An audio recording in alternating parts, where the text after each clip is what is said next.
absolutely the fuck not. Welcome to another episode of The Arena. We're finally back. It has been a 4 month hiatus.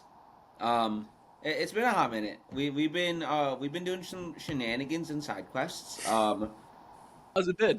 It's been pretty good. What's everybody been up to?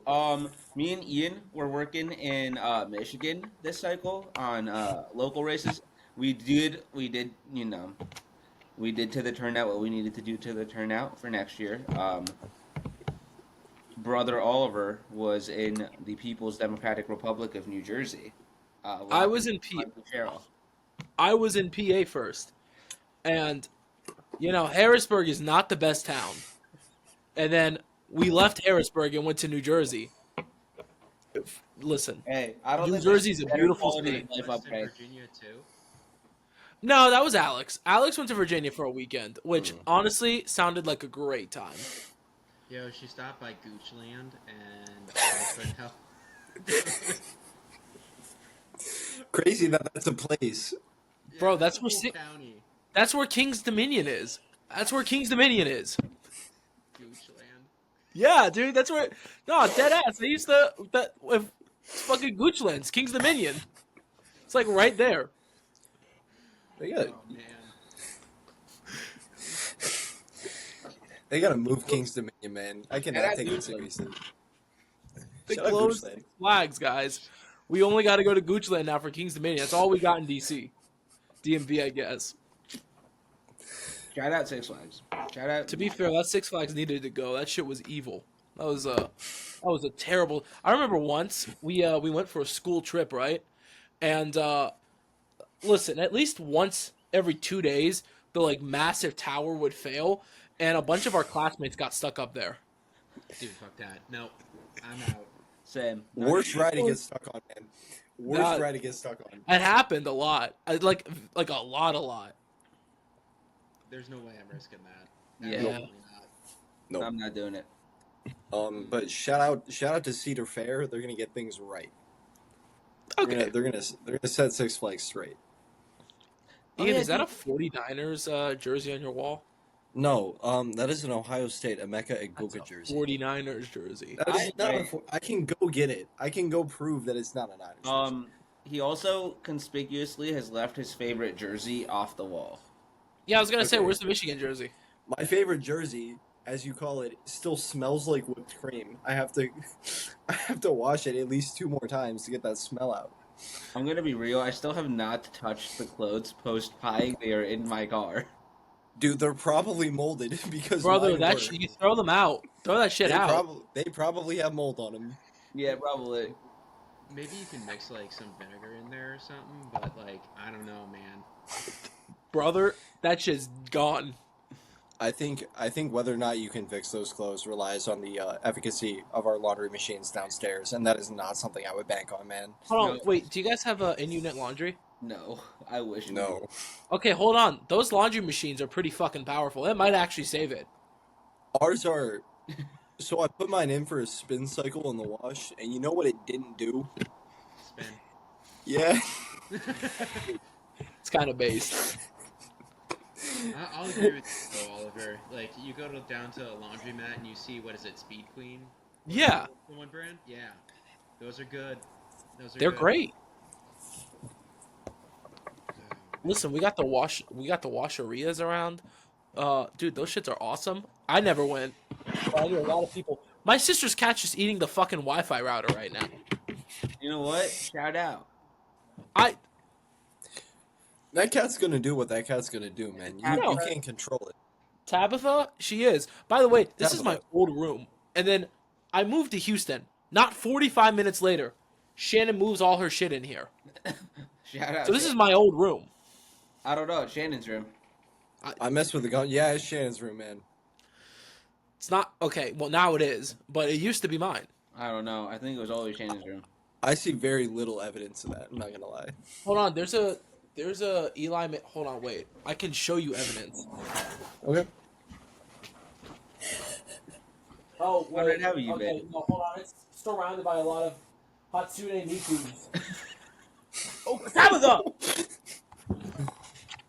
I just accidentally stepped on this cat's head. You see that? That's a Dude. Peyton Manning Tony Romo, Drew Brees. I think Eli Manning's in there somewhere.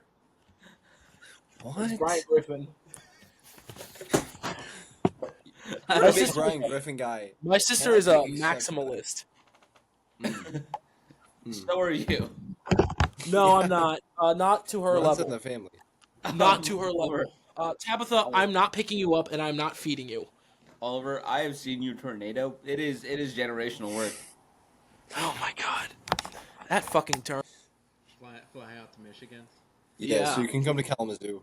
Yeah, well, Susie's taking a new job, so Oh. she might get walked out. She's giving her notice tomorrow, and sometimes our company walks them out like right after they give notice. Mm. Ooh. So she might have a few weeks free. Oh. Okay. There we go. You might get Kalamazoo. sued. All right. Yeah. Well, that I would mean- work out great. Listen, the walkout is kind of aura though. That is That's kind of kinda based. cool. That's kind of That's based. really based. Tabitha, She- what the?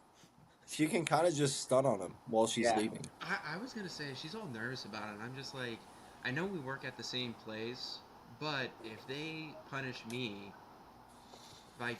they punish like you vicariously through me, like that's much more of a reflection on your former employer, my current employer, and like as a nurse, I have options. You know, not a lot of people have options right now. Like it's okay. Like if they're shitty, like I'll walk too. You know, it will be a Yeah. BOGO.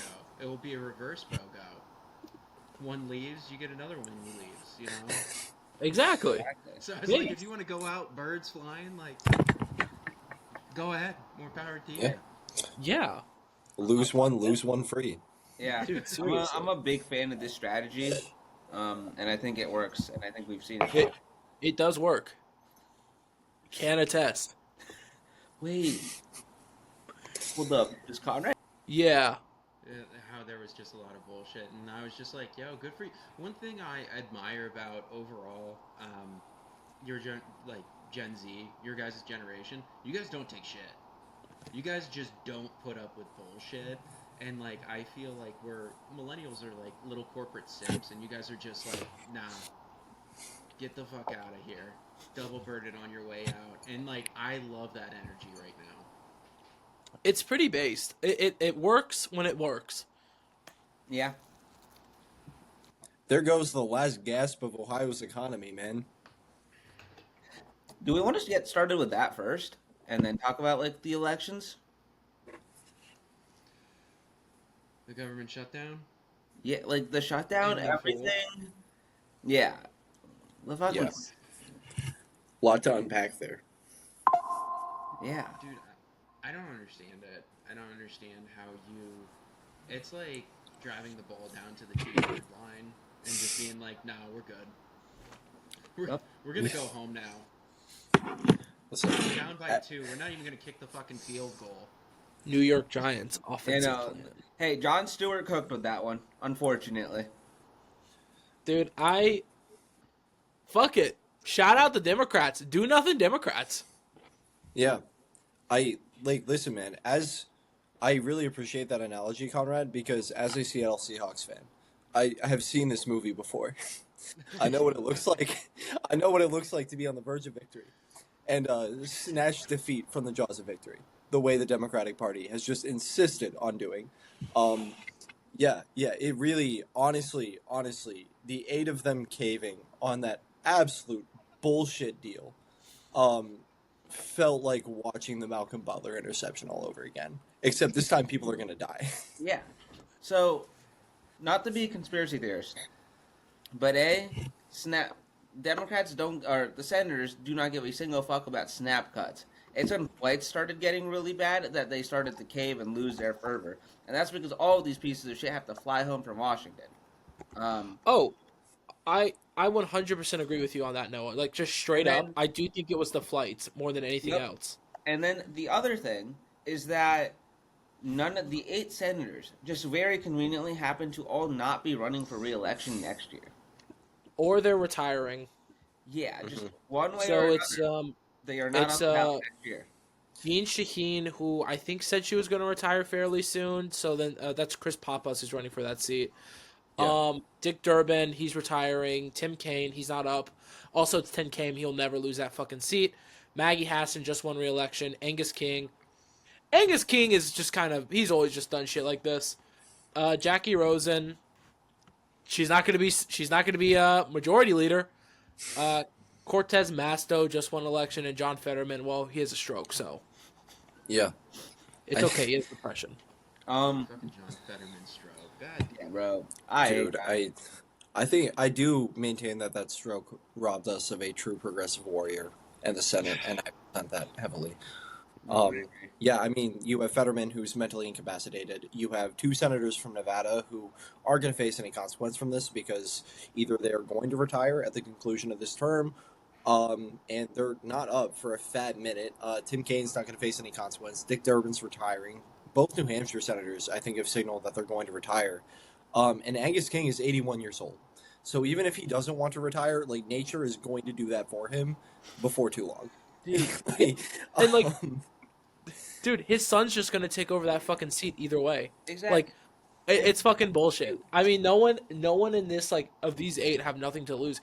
And Chuck Schumer just not able to whip his caucus. I mean, like, I hated Mitch McConnell. I hated Nancy Pelosi, but guess what? That would have never happened under Mitch McConnell. Yo. McConnell would have never let that slide. Nancy, But- Pelosi, got if this his was in the people House, in line. would have never let that slide. Nancy Pelosi ran that shit like the Navy and kicked ass. Harry Reid is rolling in his fucking grave. That motherfucker is the former Democratic majority leader before Schumer. He is the former senator from Nevada. The reason the Nevada machine exists is because of Harry Reid, right?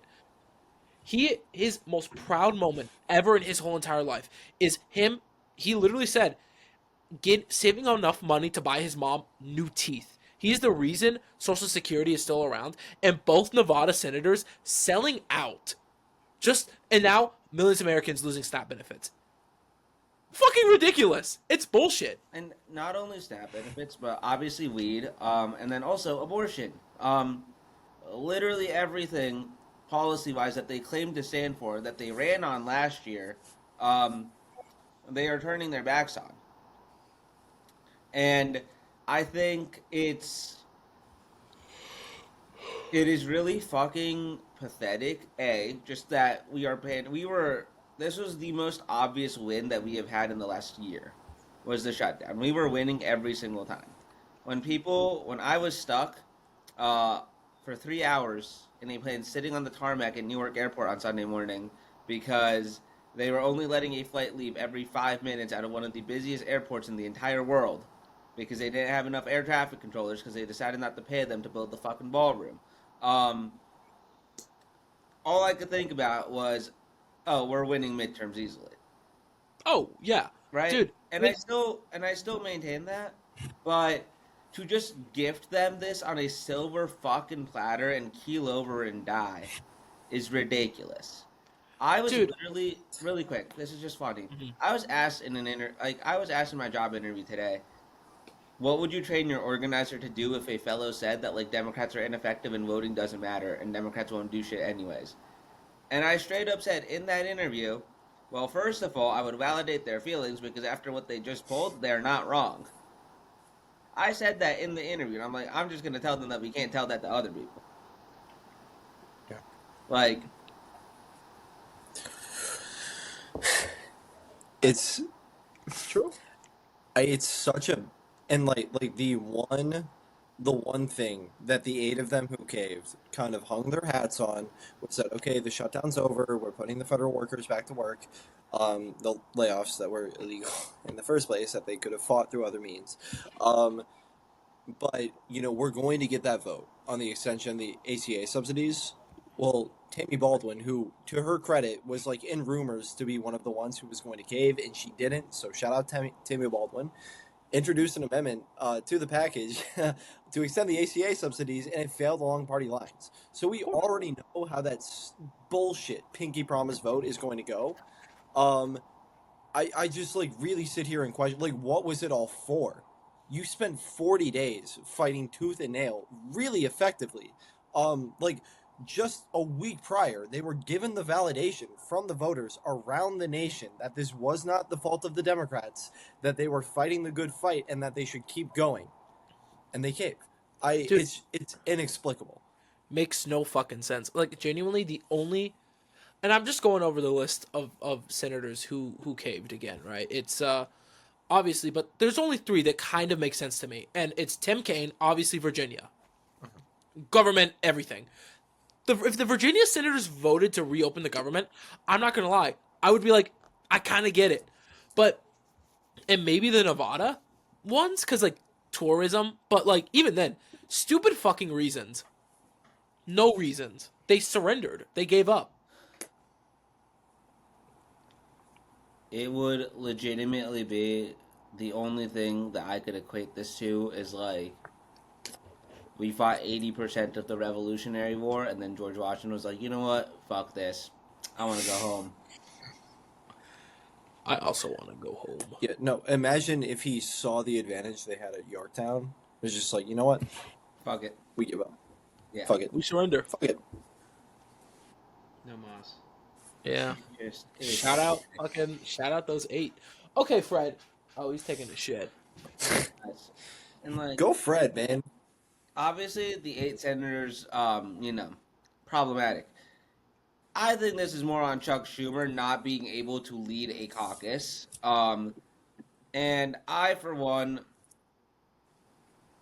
like, anybody that supports Chuck Schumer should not win a primary next year. And I think that is a question that should be asked in every single debate for Senate, House, Governor, everything.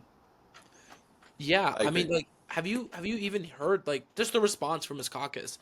I mean, there's a very real shot. I don't think he wins the Senate majority again, or whatever the fuck it's called. Not majority. You know what the fuck I mean. But I mean, like Mark Kelly coming out and not fully backing him. Maybe the 8 will vote for him, but you only need 25 senators to back another person. Just a simple majority. That's all you Yeah. need. Someone like Chris Van Holland or Brian Schatz or I don't know, someone like that Dude, can Yeah. come out of left field and be like, "Fuck you! Why the fuck are we? Why would I support you? The country's moving my direction more towards the left. Like, I would love Brian Schatz to run for that seat. I think Brian Schatz has a good shot at it. yeah. I would too. Dude, Brian Schatz, Chris Murphy, one of that duo, I think would be fucking awesome. And like, yeah, you look at Schumer, man, and it's a legacy of fecklessness. Like he's not doing a good job now, keeping his caucus in line when they are supposed to be fighting fascism tooth and nail, but he didn't do a good job when they had a mandate. Like Democrats, it was narrow, but they had the Senate majority, they had the House, and Joe Biden was president, and he was unable to get Kirsten Sinema and Joe Manchin in line with the president's agenda. He was unable to get his caucus. He has been totally unable to whip his caucus into line, which tells me he's just pretty weak. And a weak Democratic leader in any era of the Senate and any administration is a bad thing. Especially right now. Yeah. We have Dude. never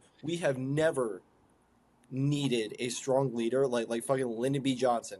We have never needed that more Harry than we Reid. need right now. Harry Reid, dude. we I need mean, Harry Reid. How And the he's fuck not Harry Reid. Chuck Schumer learned from Harry Reid? He was Harry Reid's like predecessor. I mean, like this motherfucker, Harry Reid taught Chuck Schumer hasn't learned a single fucking thing.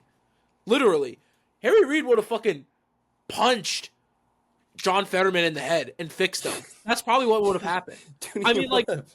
Genuinely, I this is such just spinelessness is the exact correct term. I mean, how are you going to have the number 2 Democrat in your caucus vote to reopen the government and you just come out with a feckless statement saying, "Oh, I said that we shouldn't open the government. I voted no." Yeah, shut the fuck up. I don't know. It's He's not running unbelievable. for re-election though. It's unbelievable. He talks like he's just like a rank and file Joe Schmo senator, like the junior senator from fucking New York. Okay, like he talks like he is just like brother. You are the opposition leader. You are the leader. Okay, and if your best friend, number 2, and roommate is opening to reopen the government against your wishes, that is a problem with you. Yeah. It's unbelievable. Like, Bullshit. I also just like, okay, do we think he gets primary next year? Yes. Ideally. 2 years. He's up in 28. Oh, fuck me. I Yeah. do think I am of the mind, and like this might be controversial, and like the logistics of this are tough because there's not really precedent for it, but there needs to be consequences for the eight senators, whichever of them represent a state with a Democratic governor, currently, and I'm gonna include Chuck Schumer in there. The governor should call on them to resign. I think Janet Mills should call on Angus King to resign. I think Kathy Hochul should call on Chuck Schumer to resign. It's easy, quick process. They resign, they maintain their dignity, and then a Democrat is appointed. A Democrat who will actually fight is appointed to fill their shoes. I agree. Dude, I love I that just have idea. one stipulation. I think Josh Shapiro should just get to do what he wants to John Fetterman because John Fetterman's been talking way too much about Josh Shapiro. I'm not the biggest Josh Shapiro guy, but John Fetterman is acting like Josh Shapiro is like, I don't know, JD Vance right now. Bro. Yeah. Do you know how bad you have to be for me to take Josh Shapiro's side? in Right, beef? bro? Dude, seriously. Wasn't he caught on an open mic calling him a motherfucker or something like that? Shapiro is the most popular politician in that state. Yeah. What the fuck is he going on about? Like, genuinely. Shapiro's gonna win re-election by like 20 points. Bro, I don't understand Pennsylvania, dude. it's a weird state. Such a peculiar Dude, like state. Shapiro is going to win by Kim margins, and Fetterman's like own primary staff is like clamoring for Conor Lamb right now. Bro, we're gonna have a fun... Dude, that's gonna be a fun race in like 3.5 years, man. I'm really excited for it. I don't Conor think- Lamb versus John Fetterman versus Chris Deluzio, and Malcolm Kenyatta is gonna be in there too, and somehow finish fourth. Yo, shout out I do. Kenyatta. I subscribe to the theory that Malcolm Kenyatta is just going to lose upwards until he becomes president. Honestly, he's going to somehow get the Democratic nominee, and Yes. he's going to lose that race as well. No, he's He gonna is, win. he's going to lose every significant race by 2 points until he runs for president and wins. Dude, Right. exactly. Just run for fucking House. Just run for House. Yo, just run something you can win. okay, speaking for people running for House, how do we feel about Jack Schlossberg running? Okay, I actually have opinions on this. Yes, I know you would. By the way, Conrad, you have not said anything, so I'm going to let you speak Oh, first. dude, like for the most part, I'm just like being an observer because like I am not locked into this as much as you guys. And like part of me, like with the whole shutdown thing, I will say I don't think people will change. And this is not cool to say unless there's pain. I don't know if that's part of it ultimately, which sucks because it's people's lives. Although the SNAP benefits, healthcare subsidies, dude, like my family uses them. People in my family do. Their costs are going up, and it impacts us all in like a roundabout way because when you shrink the insurance pool, guess what? Like your costs go up too. So like, I don't know. Maybe that's part of it. Like there isn't enough pain, and it makes Republicans go on record to completely define where they stand on those issues. Still shitty. Not defending it. Not excusing it. But I wonder if that went into that equation. Yeah. Makes a lot of sense, honestly.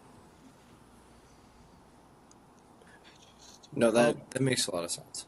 No, Yeah. I fully agree with that. I think Going... I was just gonna say, just being out here. This is now the third blue wall state that I've spent time in. Between September of 24 and November of 25.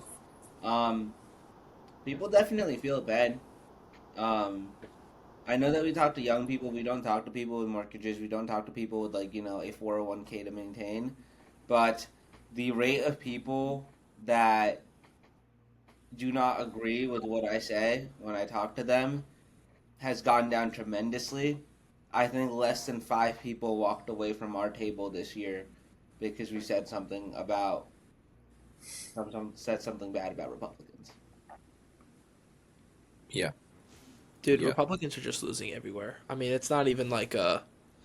I mean, it's just an unpopular brand. I mean, I remember at the beginning of the year, just like because they were winning the culture war for the first time ever. They were winning the culture war, and that scared me the most.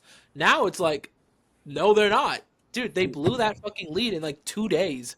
Look at I look mean, at like movies like Glenn Powell, Sydney Sweeney. Like they're not doing well at all. No. People are just like, nah, I don't want this regular. shout out, shout out Christie for having the sixth worst opening weekend ever for a film, ever. That was beautiful. I do think Beautiful. Glenn Powell's a lib because I forget what he said, but he said some real lib shit the other day.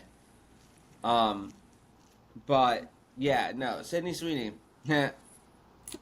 Well, the shit that's doing really good, like look at K-pop Demon Hunter, like pretty much responsible. Phenomenal for movie. Going up by Banger. 17%. I'm not gonna lie, watched it, and it was. I see why it is popular. It is catchy. It is visually invigorating, and like, it's a pretty cool story. And I think people want that different type of cinema, like that foreign cinema, as opposed to like the domestic bullshit like Sydney Sweeney pops out. Nope. Also, she's not that bad. I have. Agreed. I've been on this trade for a while. I do agree with you on this now. Yeah, no. I've Okay, been on okay. this boat by myself. We That's a had this backtrack. discussion a long time ago, Noah. No, You were now not by I yourself. do. I have changed my opinion. Okay, people can change their opinions. I've been Ah. of the mind, like since the Euphoria days, I've never seen The Vision. Ian, I do remember you kind of agreeing with me on this. I was always way more of an Alexa Demie person. Noah, I'm going to be so for real. I refuse to believe that you never. Listen, knowing your type, I refuse to believe Here, this. back in the day, 100%. Now, no, Back in the day, like 2 months ago, no. Yeah. The last time we pre had American Eagle ad. no American Eagle, I stopped defending her and I stopped saying anything about her. Because quite frankly, that was too much, and I couldn't even like dipshit my way out of that situation. Yeah, it took you until 24. You were basically a kid. Yeah. You were just a kid, man. Yeah, listen, you're just a little boy. All right, let's Jerry move on. Nadler. Jerry Nadler. Jerry Nadler. How are we feeling about Jerry Nadler versus Jack Schlossenberg? Is I'm it, gonna kind of miss Jerry Nadler. Is it I- Jerry retired? I think he's hilarious. I don't think he's retiring. Listen, I'm going to be honest with you. I don't fuck with Jack Schlossenberg. I kind of fuck with Jerry Nadler, though. Nadler's not that bad. Just like in the grand scheme of New York politics, he's kind of one of the good ones. Nadler did have one of my funniest political controversies of all time. So in 2020, when all of the Democrats like went to the rotunda and kneeled for the Black Lives Matter movement, people were initially really mad at Jerry Nadler for not kneeling with the rest of the Democrats, and they basically had to come out with a statement saying he is too damn big and unhealthy to be kneeling. If he goes down, he's not coming back up. Bro, his ass is And just for that reason, standing I'm gonna there. miss him a little bit. Yeah, he's just standing there, hands clasped, mask on. Oh, my boy, I'm gonna miss him. That being said, I think Jeff Schlossberg is new blood. He's young, he's progressive, and he is a Kennedy, crucially. And He's- not the lame Kennedy, like the red-haired one from Massachusetts. Nah, he's closer to the red-haired one. He's closer to the red-haired. Okay, he's That man is closer to not the red-haired progressive. one than he is to John, but like I will take it. He is not very progressive. He's pretty fucking like neoliberal. I mean, like it. That's the thing. Him and Nadler have damn near the same politics. It seems like. Nadler, though, on the other hand, you'll get that one progressive vote every once in a while. I feel like this is a Deja Fox situation all Okay. over again. Hear me out. Hear me out. Hear me out. We need Jack Schlossberg in Congress so that he's in Washington D.C. so that he can, fully send J.D. Vance to the couch territory where he belongs. I And- need Jack Schlossberg to be in Washington D.C. so he doesn't have to do long distance with Usha anymore. And I will say, not only can he pull his predestined wife, Usha Vance, but also I think, unlike Nadler, even if Jack Schlossberg is not intrinsically progressive, the fact that we are kind of seeing a vibe shift within the Democratic Party on what candidates we are nominating. Like we are seeing even like middle of the road Democrats, like Morgan McGarvey out of Louisville, for instance, declining to take APAC Dude, donations. Right, that's a good pull that's right huge. there. That's huge. And so I think like the environment will intrinsically make Jack Schlossberg a little bit more progressive, even if he wouldn't naturally lean that way because he is young, he is impressionable, he is trying to make his own name for himself, even despite his family legacy. Whereas Jerry Nadler is 87. I, yeah, or I don't know if he's actually 87. He's up there though.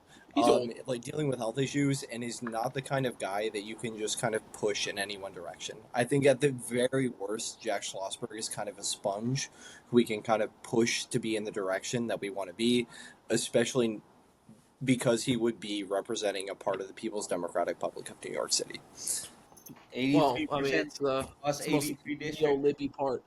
But I mean, like going back to your point, just like moving parties to the left. Ryan Grimm made a phenomenal point on Friday's show of Breaking Points. Basically just talking about how like Neera Tanden is just like going off on the left. It's like, oh man, moderates, they cleaned up on Tuesday. It was a great day for moderates. And just look at what Mikey Sherrill and Abigail Spanberger were running on. Dude, affordability, going on building government housing, like getting rid of zoning, getting like bullshit like that, right? The child tax credit. They love the child tax credit. Bro, I mean like public option. Shit like that. They're going after really progressive issues. So it's like unions, they're very pro union. So it's like, okay, yeah, no, moderates won, but they won on progressive issues. Yep. The fact I- is, the progressives have won the ideological battle right now, it seems like. I think I everybody think- wants change, but no Yep. one wants. The frustrating thing I think with our population is everybody wants that change, but no one wants to do the changing. And it's just like it was really I think it's a realization where this is going to be chipping away at the Overton window a lot more slowly than maybe we all would like. I think we all kind of agree that more progressive ideas are the way forward. And it's just, I don't know, I feel like we have to spoon feed them to the population for them to accept them. I don't know what it is, man. It's just like, hey, we want to do good things for you. And it's like a toddler trying to force them to eat their vegetables. And they're just like, nah. It's frustrating. No, it's frustrating, but like I think we are at a moment in our country's history where like even people who might be skeptical of the progressive movement, like they are the toddlers, and not only have they not been eating, they're starving because nobody else is feeding them either. And so it's kind of like vegetables or you fucking die. Yep. And I think that has contributed like very positively to the shift in the Overton window there. Like it sucks that it's had to come to this. Yep. That it took the situation that we're in to finally sell people on progressive ideals. But if it's happening, it's happening. Dude, what a campaign slogan. Vegetables or you die. Yeah. And Put that on a sign, man. Dude, fuck it. Put it right in Crawford County in Venango. Dude, they'll fucking love it, man. I think Keep those that are shit that's up. what people know. no, I fully agree. I think Spanberger, Cheryl, and Zoran ran very similar campaigns. One just outwardly just said that, yeah, I'm a socialist. Fuck you. And he mogged. Well, The other two, I would not go that far, if I'm being honest. Spamberger still ran a very moderate campaign. Well, I mean, they So here's the thing. I think that yes, Spanberger and Cheryl ran very moderate campaigns. I complained for the longest time about how Mikey Cheryl was running her life. However, the issues that they ran on were the exact same. Yeah. And I think none of them, and obviously Prop 50, there's no candidate there. But Zoran, Mikey Sherrill, Spanberger, they did not run on social issues whatsoever. They ran on affordability, and Trump is a dipshit.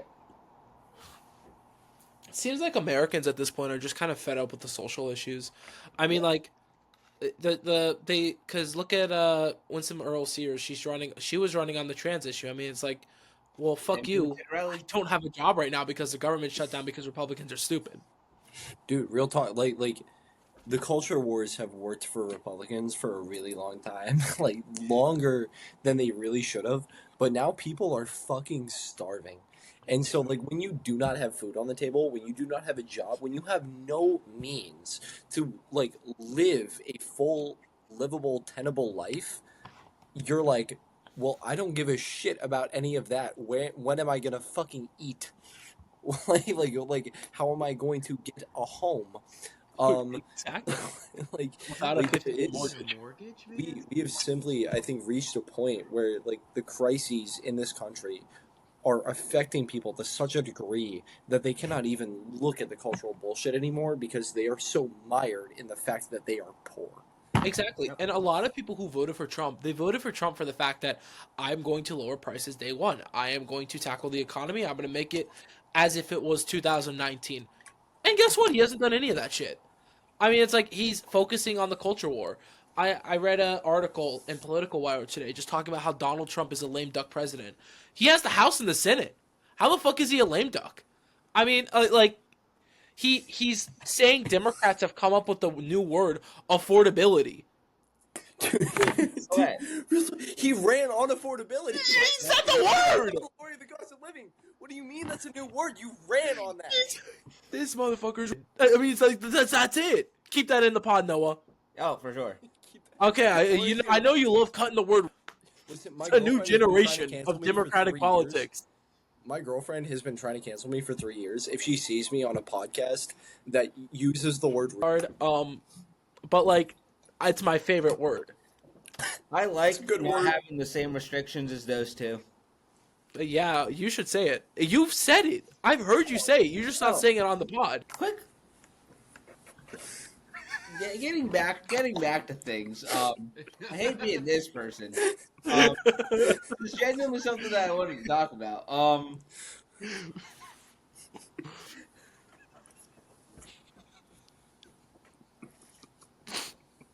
That's got to be cut out. Dude, Well, Fucking yeah. stupid. listen. Wait, your state director or your organizing director was in New York the entire time? Yep. I feel like the cutout rule for this episode should be like, you know when lightning strikes at a public pool?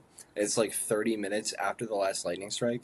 I think everything 1 minute before and after the first and last usage of the cutout. Nah, fuck that. I think we'll leave. Gonna Okay, be- no. If we cut out Just to be- everything that we have to cut out, this is gonna be like Okay. we've been recording for 55 minutes. I think we have like 30 minutes of salvageable footage right now. That's a lot of minutes. We're doing pretty good. Dude, okay. My real question is: do we think Zoran's actually gonna be able to do all of the cool shit that he wants, or do we think all of the dipshit Dems are gonna just prevent him from doing it? Because I think it's really convenient that all of that stuff, like, oh, Zoran won't let Chiose primary Hakeem Jeffries stuff, came out as soon as he won from the liberal New York Times. I think, okay, so one thing I have always really liked about Zoran is that how confident he has always been in his own influence and own electoral power. Like, we've seen people in the past who have been electoral powerhouses and have not necessarily known the extent of their own strength. Zoran does.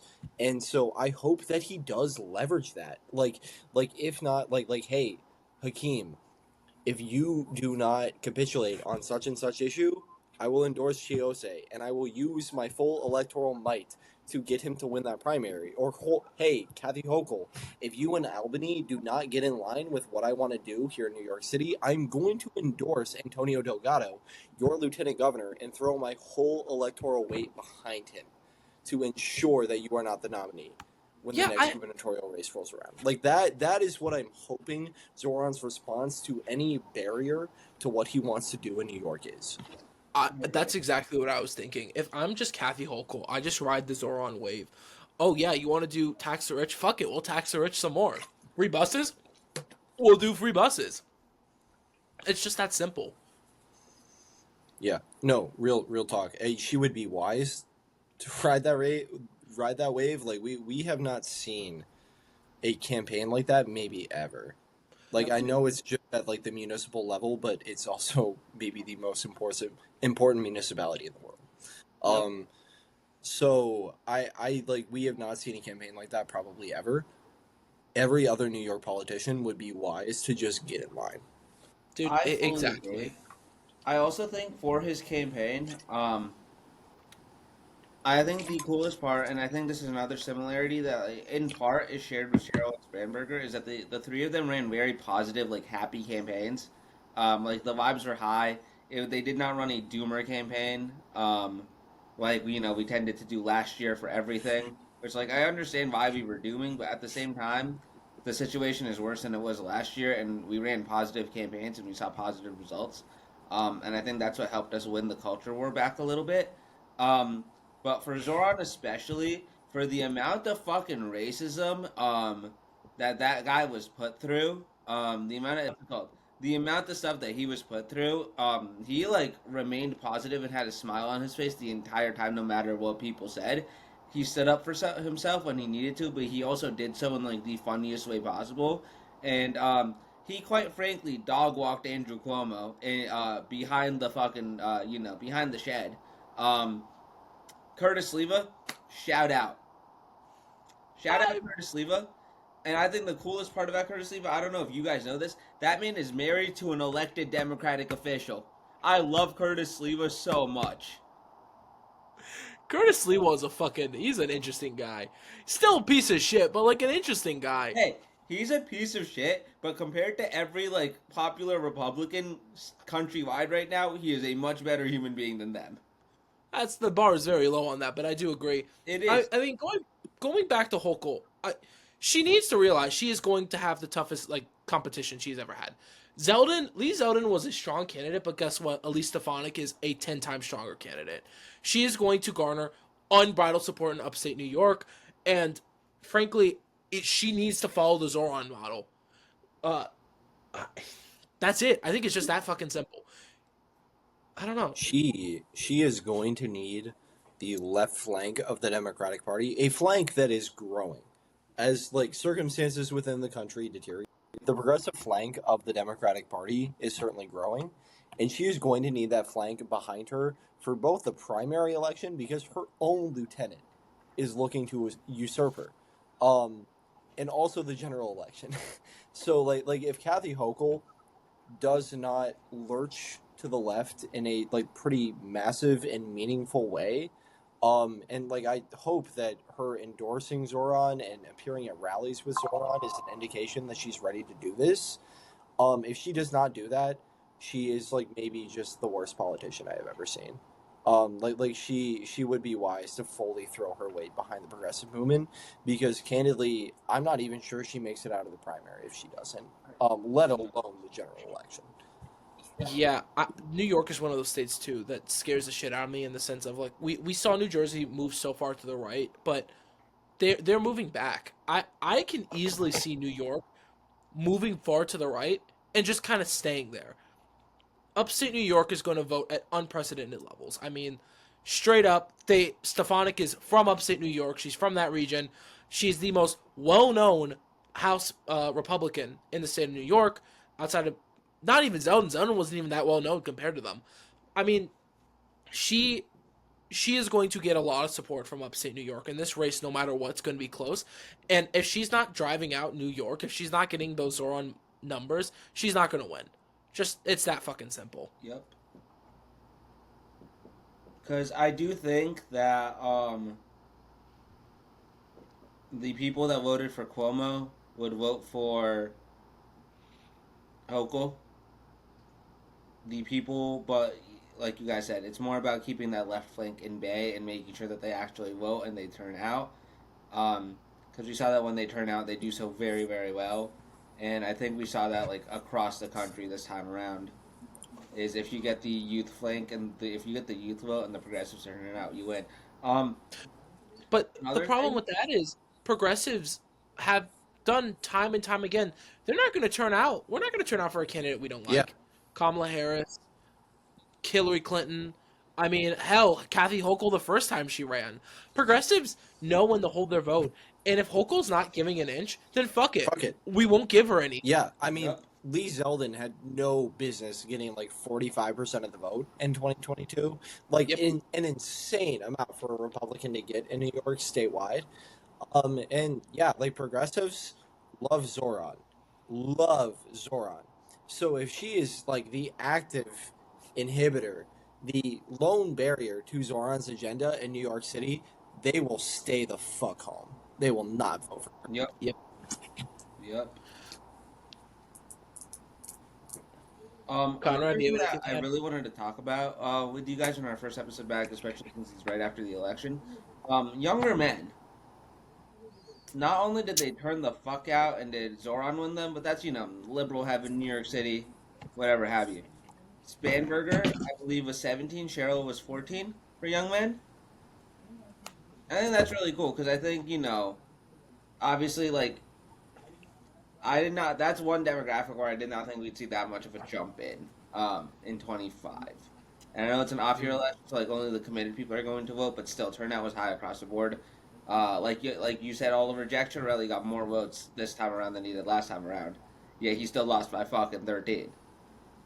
And it's really cool that we're getting young men back into the fold. I don't think.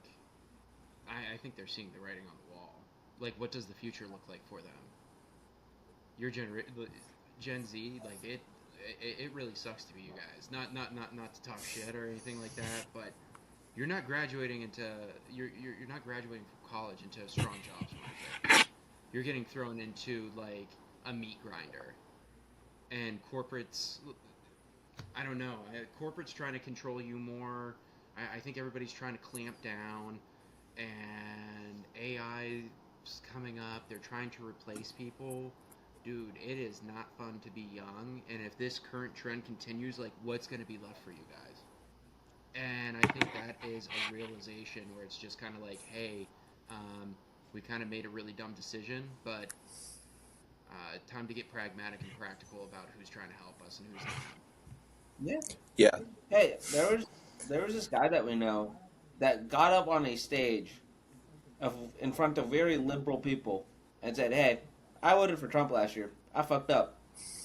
Shut up, man. Yeah, Shout out. I love that guy. Apparently no, I do think you make a good point where like our generation is staring down the barrel of not being homeowners until we are 50. Like we are staring down the barrel of being like it is totally untenable. We are not graduating into jobs that are paying us nearly enough to live. Even the lucky ones out of us are like living paycheck to paycheck currently, renting apartments for far more than what they are worth. Like we are staring down the barrel of something incredibly fucking serious right now. Like shout out to our management company, I guess, but Noah and I are paying way too much money for an apartment that doesn't have a working toilet. And has not had a working toilet for the entire duration that we have lived here. And like we are lucky.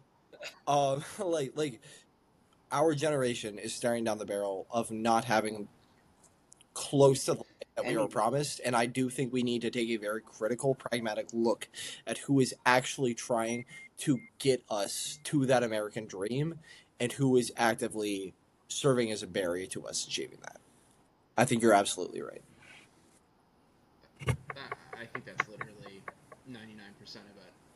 Is I just feel so bad for you guys, so bad. And I don't know, the pervasive attitude I feel like in office culture is nobody young wants to work, and I just say, what for? Well, what for?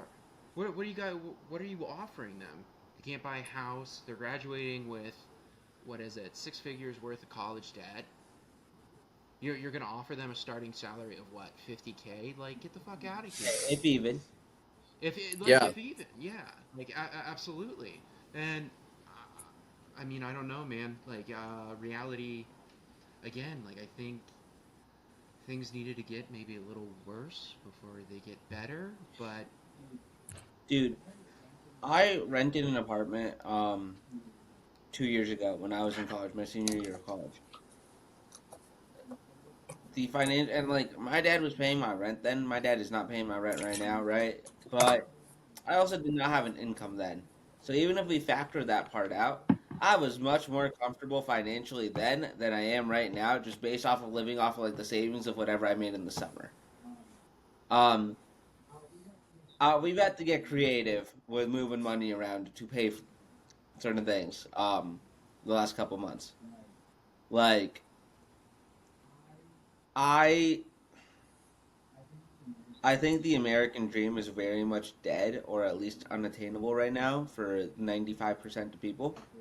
I think the people that it is attainable for, we see, some people, their companies are objectively failing yet they're getting $1 trillion pay package. Um, and I think people are kind of fed up with it, and I think that Democrats are offering, or at least progressive Democrats that actually give a fuck, not the senators that we talked about ad nauseum earlier. Um, those people are actually trying to come up with ways to help others. Um, Zoran Eshud going to a parade for, a photo op instead to work at a soup kitchen on Veterans Day and make sure that the homeless veterans got food. And that he talked to them and he gave them the time of day and that he validated them and treated them as people. Um, our sitting president had time to call in to a certain show on ESPN. The former president that they asked said, "Nope, I'm too busy," because he decided to go to speak to a flight of veterans. Um, so I just think people are understanding where priorities lie for the political parties in this country right now, and you know, one priority lies with building a ballroom, with buying some jets, with doing the most inhumane things to the most civil people in society, pepper spraying 1-year-old, and Ian, are you eating your egg tart? Huh?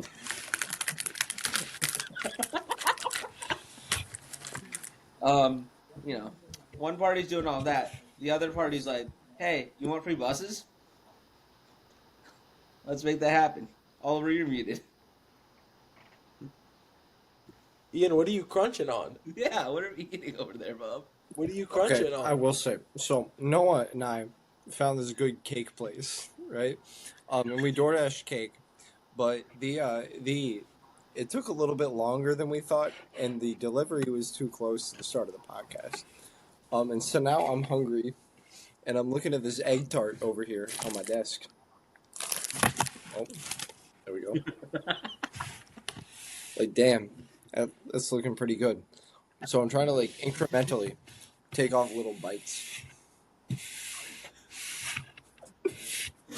You're not slick, my brother. You're not slick. Listen, I've been trying. I ate my caramel brulee earlier. You see, Noah goaded. Also, we're going to ignore the new background. Yeah. Yeah, I was Like gonna. the What place the where you- fuck was going on there? Yeah, bro. Why are we in My bed? sister got home, and I had to leave her room. Okay, listen. You say I'm not slick, but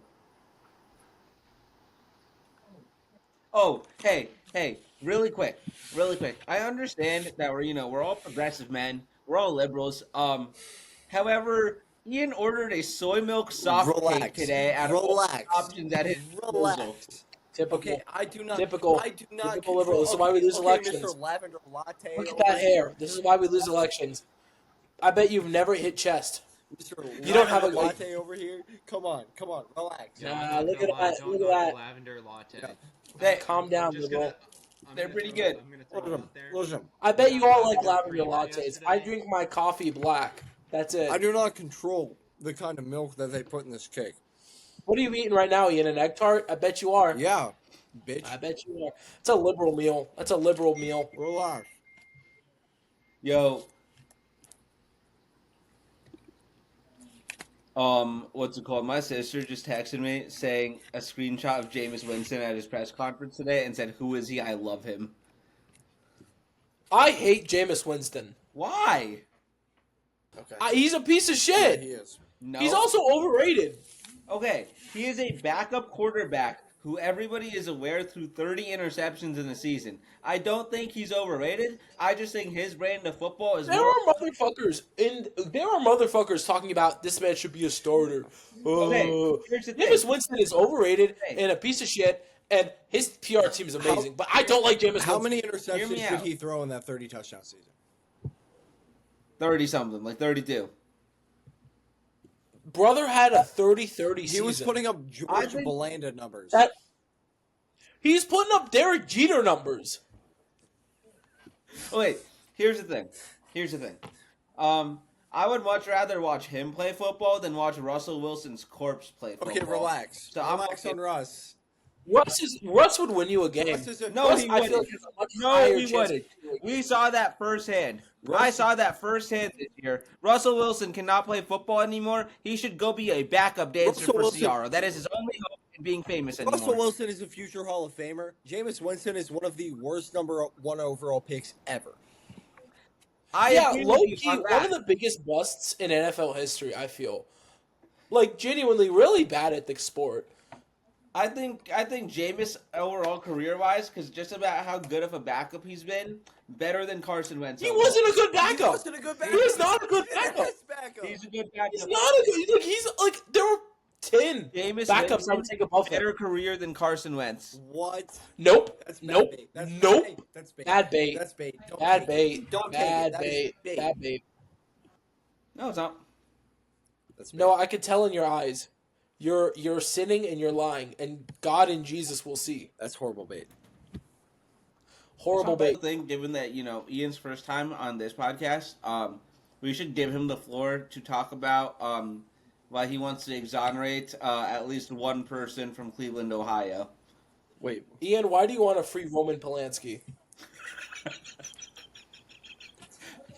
I was talking about Ted Bundy did go to Ian's favorite school. What are you talking about? What are you talking about? That was Oh, not no, Ted that was Bundy. Jeffrey Dahmer. My bad. My Okay. bad. My JD bad. JD Your Vance is lore also right. an alumni of that school. Get your lore right, and Jeff dropped out. JD Okay? Vance is also the most famous Ohioan. No. Okay, I wouldn't That's bad. no. LeBron James. Okay, He is sorry, not. sorry, JD Jake Paul. JD Vance is not even the most famous Ohioan who is 40. I don't know. I don't even think he's the most famous person from Cincinnati. No. Well, yeah. Jake Paul, though, maybe. I don't know. We've talked Yeah. about Listen, James man. California. Listen, man. The Kelsey brothers and the Paul brothers cancel each other out. We've got the good himbos and we've got the bad himbos. Net neutral. I would also like to say, for the record, the Kelsey brothers are far more active in the northeastern Ohio, like greater Cleveland community than the Paul brothers are. The Paul brothers, Are they even- the Paul brothers, you would never know were from Ohio unless you looked it up. Never knew that. Yeah, see, exactly. Never knew Exactly. Thank you. The Kelsey brothers are like throwing out the first pitch at Guardians games. They're running charities. They're running community programs. I say we come out on top. I don't know. Ohio just kind of sucks, though. I Yeah. agree. Actually, no. Hey, actually, no, this is not the situation where that agreement applies to. Never mind. I agree with Oliver here. Listen, man. Listen. I will say, but like when I tell people that growing up in Ohio was good, I'm spitting, because when I was growing up in Ohio, we were like 7th in education. Right? We're 38th now. But that is the So result growing up, of 15 years of unfettered Republican rule. growing up in DC, we were dead last in education. Really? Yep, proud of it. I can barely read to this day. God bless We DC. know. Oh, I We know. know. I know. Yeah. Listen, I'd rather be born. I'd rather not be able to read in DC than be able to read in Ohio. Let's calm down. Okay. At least I'm literate, dog. Like No, but I live in a good my state. ass is not a Okay. statistic. State. State. How's that congressional Yeah, representation? well, listen. How's that We congressional have reproduction representation? rights. How's that? We have We do reproduction too. rights. Wow. We do too. No, you don't. No, you don't. We got weed. We got everything you got, but better. We have everything you got, but better. We dead Ohio ass- can DoorDash weed. We can DoorDash marijuana. I figured this out this week. I can also DoorDash marijuana. Okay, whatever. This isn't about you. Guess what? Okay. Guess what? Wait. Guess what? Hey, Ian, guess what? Guess what? The Nationals are better than the Guardians. That's just not true. The That's a Cavs. That's I think bad bait. Guardians punch up. Hold on, I think the Guardians punch up. Thank you. Yeah. The Cavaliers, the Wizards are better than the Cavs. Okay, yeah. Enjoy Alex Sarr. Oh well, yeah. Enjoy not winning a fucking championship. We have. Bro, if the Wizards win 15 games, that'll be a fucking win. Listen. Make it past the second round. I've seen us do that a few times, actually. I've never seen y'all beat the Pacers. 4 straight finals. Oh, I also, have. hey, to the people that watch, don't let this distract you from the fact that Oliver once again believes that the Sixers are going to win a championship. This isn't true. Yeah, I think we are. I think we are better than you. Yeah. Luka really is quick, going to strain his apparently, calf and be out for 8 months. Dude, okay, apparently Trump called Lauren Boebert and, begged her to, remove her name from the yes votes, for the files, and she said no. Yeah, I mean, the files aren't going to get released either way, unfortunately. It's got to pass the Senate, and then Donald Trump has to approve them as well, right? The files? Yeah, the Epstein files. Yeah. How is that Yeah. right? How are there so many legal hoops you have to jump through? This is like a goddamn Mario course. It's infuriating, dude. Like everybody just wants to see them, That's and typing at hard this as hell. point, who's ever in them, I think we as the public need to know. Everybody just needs to know. I agree. Yep. Also, Ian, guess what? No World Series. Guardians never won a World Series. Huh? Okay. Well, They won one what in 1948? true. Nah, 1902. Thank you, Conrad. 1948. Thank you. Post-war. Hold on. No, that's during the fucking war, dumbass. No. War, Ian. Yeah, post-war. That's post-war. 1942. That's No, fucking war. That's during the war. You wasn't even. No, hold on. The U.S. wasn't even in the fucking war, dumbass. 1948. Post-war. You said war. That's not very long. You know, Cubs You had- 180 Your number years. one player was like Scoop McGowan or some shit like that. What are you talking about? Oh, Jose The Ramirez. Guardians' best player in 1948. Okay, listen. It was Bob Lemon. Thank you. Shout out Bob Okay. Lemon. Look. Hall of Fame pitcher. Ian, I would like you to tell us why you think Emmanuel Clase should not be indicted. Okay, so I think here's why I think Emmanuel Clase should not be indicted. So for every pitcher who has ever thrown at least 350 innings in the major leagues, Emmanuel Clase has the lowest ERA ever. Better than Mariano Rivera, better than anybody else. All right? He should not face any penalties because he is good and he throws 105 miles an hour. My incredibly equitable solution to this situation is you take the other pitcher who has been indicted, Luis Ortiz, and you give him both 65-year sentences. Luis Ortiz serves 130 years. Emmanuel Clase continues to play baseball and look really good doing it. Everybody wins. I would like to mention, going back to the 1948 Cleveland, at the time Indians, look at their logo. I don't want to do that. Look at their logo. Come on, man. Look at their logo. Don't make me do that. I know I'm not. Look at their logo. I can't send the logo in the chat, but look at that logo. Oh, man. Listen, I bet Ray Boone Okay. would be ashamed. Listen. Why the fuck why did this team have 2 Rays? Oh, motherfucker. Huh? That one's really You had Ray Boone. that one's really bad. Listen, man. You had an Al and a Hal. I have never claimed to be a fan of the old name. I'm glad they changed it. I'm glad that Chief Wahoo's bad. Has been retired. Yes. I'm glad he's been retired. That was pretty bad. Oh, that's how you were saying. That was pretty bad. Ian, I heard you love Chief Wahoo. I do not love Chief Wahoo. I'm glad to see him go. I feel like in Erie, Pennsylvania, that's a really great litmus test for where you are on the political spectrum. If you are a Guardians fan and you incessantly call the Guardians the Indians, and you're like, I'm not using the Guardians, I'm like, oh, you're an independent voter. I know you. No, real Yo, talk. dude, speak. I think part of me loves that our society and Gen Z especially memes the fuck out of everything that happens.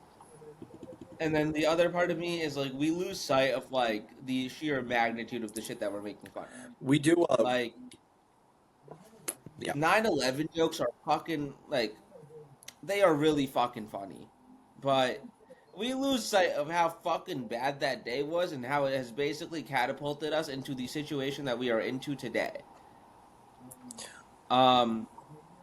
January 6th jokes are ridiculously funny. But same thing, we lose How does one get these, like, it's kind of like in the corporate world, like there are like my superiors who believe that massive inflation is good, and I'm just kind of like, he made that argument in a meeting that our company would benefit from increased inflation, which insurance companies have to be reactive to it a little bit.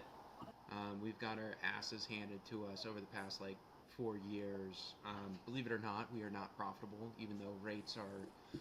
That is also another broken promise of our boy DT's. Remember when he was like, "I'm going to fix car insurance rates," and I just remember thinking like, "Dude, you're not.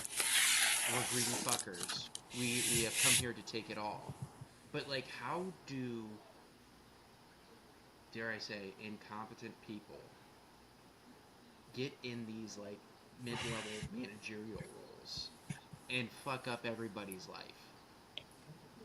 nepotism. Yeah. And I think sometimes like it's just a matter of sticking around long enough.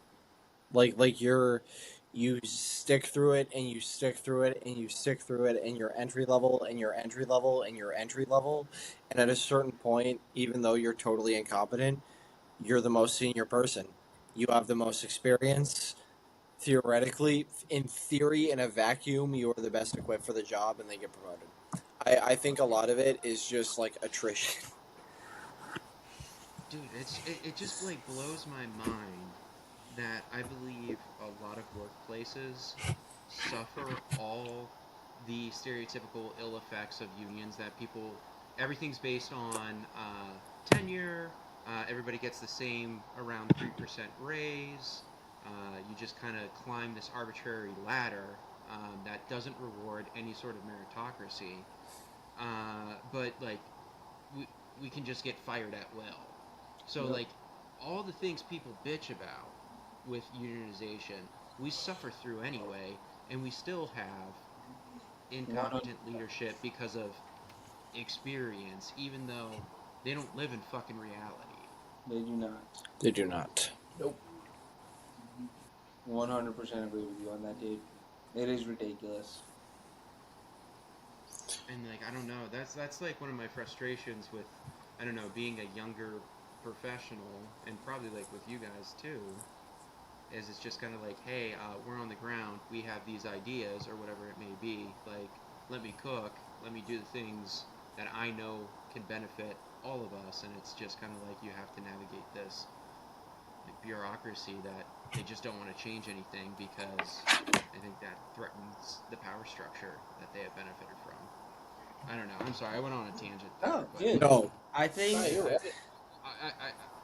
I just feel I feel bad for just young people right now. Yeah. There's a lot of headwinds. that A, you're absolutely right. You don't have to apologize. B, that last part you said about not changing the system that benefits them, that's why those 8 Democratic senators voted to end the shutdown. Because at the end of the day, the system benefits them. It does not benefit normal, everyday people. Those people will never have to worry about feeding themselves. They will never have to worry on health insurance. Our taxes are going to pay their health insurance for the rest of their fucking lives. Mm-hmm. Because, socialism's okay if it's for a sitting senator in the United States government. but it's not okay if it's for a single mom on food stamps in inner city Detroit. Yeah. So you're absolutely on the fucking money. This I'm reading a really cool book right now, and I have it right here. It's called The Next Civil War. It goes through like the scenarios that would start another civil war in this country. It is a very, very unique book. It is very interesting. But the crux of it is, and I think this is a really good point to talk about, just in terms of being like a political podcast and whatnot. That the author made a really, really good point in the fucking foreword, where Donald Trump did not cause division. He did not cause the system to fuck up. The system fucking up is what caused Donald Trump. Mhm. Like Donald Trump was like the end game for the current American political machine. Dude, Yeah. he's our final boss with like neoconservatism and neoliberalism. He's our final boss Yep. in like all this corruption, and I don't know.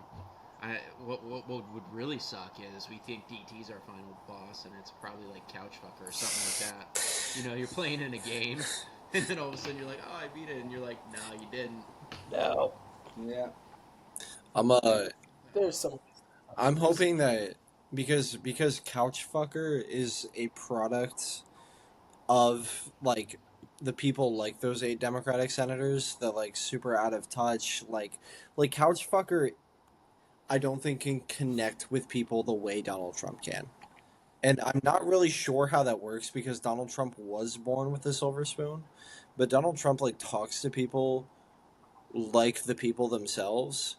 Couchfucker, even though he did grow up among the common people, has just kind of totally abandoned and betrayed them, and like has now found himself incredibly incapable of interacting with them. So I am hoping that Couchfucker here. My boss got me a voodoo doll of him. I've been sticking pins in it. There Nice. are 4 on his dick. Uh,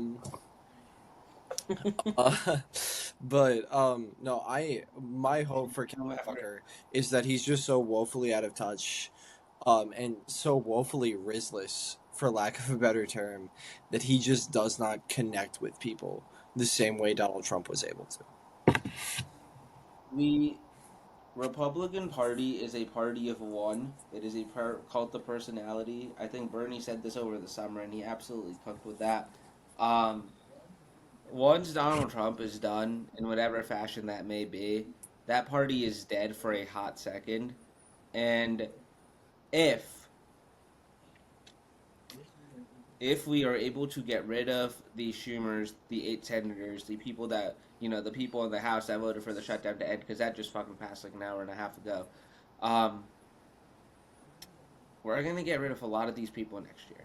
I think the writing's on the wall. I think Yeah. 2 years ago, definitely 4 years ago, 100% 10 years ago, Haley Stevens would be the #1 nominee for Senate in the state of Michigan. And as of right now, she is third. And quite frankly, Abdul El Sayed is probably going to win that nomination with the way things are going. Yeah, I hope so. I I hope so. think he's gonna win, and I'm not sure it's gonna be particularly hard.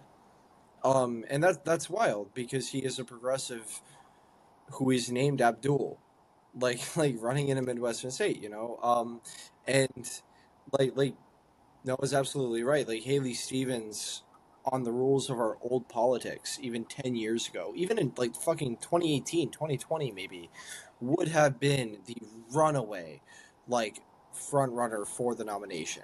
She's a House rep. She has this huge war chest. Like she's backed by all of the people who are willing to throw as much money at her as they possibly can to get her to win.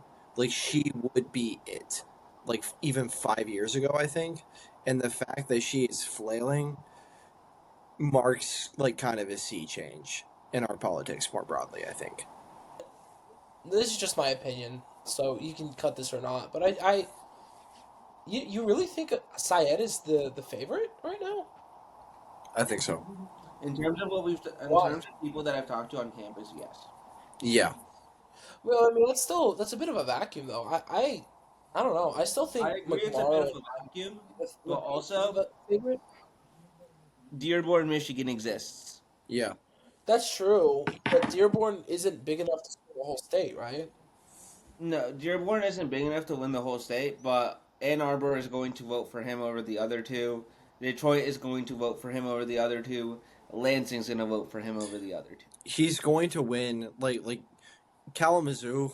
Like it's not it's not culturally significant. I guess when you think about the state of Michigan, it's not like you don't think about Kalamazoo when you think about Michigan necessarily. It's a metro of 200,000 people, and the vibe I've gotten from students and non-students alike in that area, like I talked to some of the Kazoo County Dems at the No Kings protest there a few weeks ago. They're all in on Abdul. And that's a metro of That's 200,000 people. Dude, I hope he wins, man. I really do hope too. he wins. I bet you do, but yes. Yes. Bro, if he There's a wins, lot of- that would. Oh, sorry. Oh no, go ahead. No, man. No, just literally one more quick thing. If he wins, that would be like, I would totally be down to go to Michigan in a heartbeat. I think there's a lot more space for progressive candidates at this point because, I mean, you're just seeing what's going on with the status quo.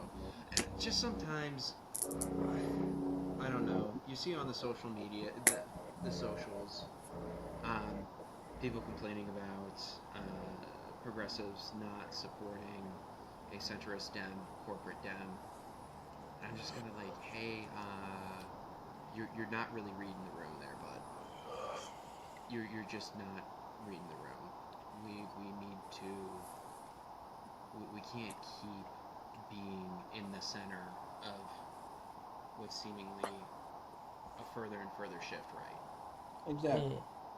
They're just getting more right wing. We have been talking about it since the inception of the podcast that there will be an equal and reactive pendulum swing to the left after all of this is said and done. And I think Zoran was the first salvo. I do not think that any of us, even in January, even in, before the primary, I do not think any of us really thought that he would win. And he crushed every metric. Dude, it was No, a fun exactly. ride. That is, and like, I also think just for national morale, we got our lick back. And I know that like the way the shutdown thing is going right now is like ruining a lot of that and a lot of that goodwill that we built up. But the people that we voted for, the things that we voted for, are not complicit in the shutdown. The things that we're mad about in the shutdown are very easy to vote on next year, and that's like I think what we have to emphasize.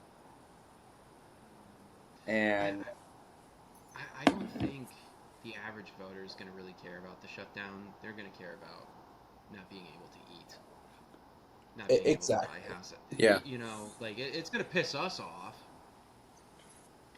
Which I don't know. I think that adds more fuel to the fire to get out progressive voters and vote for progressive candidates. No, totally. Because like progressives, I think can kind of run for office now and victory lap to a certain extent. They can victory lap and say, "Hey, we are vindicated," and the fact that we have always fought for you to be able to eat. We have always fought for your healthcare subsidies to not, or your healthcare premiums rather, to not triple. Like we have always fought for you to like live a tenable life. Like progressive candidates can go out and do that now. That the Overton window is shifting so far in their favor because people have looked at the first year of the Democratic opposition as it is currently structured, and they've been like, "Are you fucking kidding me?" Because like 47 is not the number of seats that like we should aim to have in the Senate, but 47 is like you can filibuster with that, you can fight with that. Yep. Mitch McConnell fought with that. Mitch McConnell had his people in lockstep with that, and yet you have Democrats voting to confirm fucking Kristi Noem. You have Democrats voting to end the shutdown and triple people's healthcare subsidy or healthcare premiums. Like it's, I think progressives really have an opportunity here to victory lap and say we were right all along. We have been fighting for you this whole time. Give us our fucking chance. And now the people are listening Exactly. because things are so bad. Yep. Dude, and it's just like the status quo is failing. And a prime example, I mean, what you just basically said, the government is reopening the government. People are like, dude, why the fuck should you reopen the government? This is Donald Trump's fault. I mean, it just doesn't make any sense. Now progressives are like, fuck you. People want this. I can't speak English. I'm fucking tired. I Real. give up. Also, pink wall, Ian. Okay, yeah. No, I was wondering about the pink wall. I'm a big fan. Well, I'll talk to you. I'll tell you about it after. I'll show you the whole Okay, room. no, please do. I'm curious to wonder how far the pink goes. Oh, it's all around the room. No, Oh, bro, baby. it's worse. Oh, It's baby. worse than this. This is not. This is one of the better sections of the wall. Oh, baby. Shannon destroyed this room. As is her right. As is her right, it is her room. No, she destroyed this fucking room. As she should. I mean, like, she did not take care of this shit. And like, to be fair, fair enough. This house is a piece of shit, but like, shit is terrible. I'll show you when we're done recording. You might want to cut this out. Alright, are we cool to? Are we good? Anything else that we want to add? Anything else we want to talk about? Like any election results in particular sticking out to people? I'm gonna be so for real. Oh, I hey. am. Oh, Shout Brenton out Davis. to Fuck Ohio. Brenton Davis. Fuck Brenton Democrats. Davis. Brenton Davis. Hey, yeah. huge win. Dude, Fuck Brenton Davis. That's so big for our county. That's probably the most important race that will impact my life in a positive way. Yeah, he's an ass. Do you want to give us context for the people that don't know who Brenton Davis is off rip? Brenton Davis is an overly confrontational MAGA Republican who was our county executive, and I think he mismanaged finances. Just overall, not a good dude. Basically, would take what I believe money from the city, give it to his voter base in the county. Didn't really work well with county council. I think he's been sued a lot. He's basically a money pit. He's a political liability. He makes Erie County weaker, and he lost. He got his ass spanked, and it is great. I believe we have Christina Vogel now, small business owner, and I think a newcomer in Erie County politics. So hopefully she does a good job, but I don't think she can do a much worse job. I think just competence, the bare bones, just managing will do and will be an improvement for us. I think that was a decent TLDR. I'm not too locked into it, but Dude, you're totally fine. That was phenomenal. That's great. That's a very good representation. The only thing I would add is that Erie County, Pennsylvania, is one of the most important political counties in the country. At least per data points. And he, quite frankly, tried to rig the election there last year. So Dude, fuck yeah. him, and I hope he enjoys early retirement. Yeah. he's another dude who like serially has ran for things until he won a seat in a favorable election cycle, and I don't know, man. I think we need to do a better job of vetting our candidates and being extremely wary. I forget which word it is of people who seek power for power's sake. 100% agree, dude. Speaking of which, I saw Matt Strupp lost again too. Good shit. Dude, what did he run for? Dude, let me double check. I know I saw his ass on the ballot. Bro, is it county what? council maybe? What the fuck? Big name, even bigger ideas. Hey, It's shout not out even a Matt. big Shout out Matt. Shout out Matt. Shut up. Erie Comptroller, and he lost by a lot. I like how he keeps losing. I also like that he keeps losing. I think that I don't rocks. even know who that is. He So ran. It's like- He ran against Bob Mursky last year, right? For He did. State House. Yeah. Yeah. Hey, He was like He got Bob my Mercy. love. he's like 27. He was a former Bob Mursky staffer, like was a Democrat. And then something happened there where like Mursky fired him or whatever, and he just like got super opportunistic, like entered into like a trad wife marriage, grew a goatee, and then ran for office as a Republican last year, and then got smacked by Bob Mursky, and then ran again this year and got smacked again. In a Republican wave year too, which is like wild. Dude, real like, and like that Mursky district. I mean, it's like out in the county, you know. It's Yeah. Mursky's a solid incumbent, but like there was room to make inroads there, and Matt Strupp did not do that. Dude, it's a fairly fucking could be flippable district. Could be. Thank you guys for watching. We'll see you next week.